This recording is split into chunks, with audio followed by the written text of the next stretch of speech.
Have you ever encountered the frustrating issue of having your text stuck in uppercase in Adobe Photoshop? Well, fear not, because in this quick and easy tutorial, we will show you how to resolve this problem in no time. So, let's get started. The first step is to select the text layer that you want to fix. Make sure you have the correct layer selected before proceeding. Next, go to the window menu at the top and select Character. This will open the Character panel, which contains all the options you need to edit your text. In the Character panel, locate the small icon that looks like a double T, representing the text options. Click on it to reveal the text settings.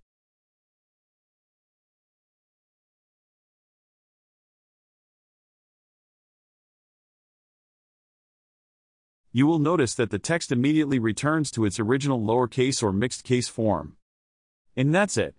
Your text is no longer stuck in uppercase. It's as simple as that. Remember, if you encounter this issue again in the future, just follow these steps to quickly resolve it. Thanks for watching this tutorial. If you found it helpful, please consider subscribing to our channel for more helpful tips and tricks for Adobe Photoshop.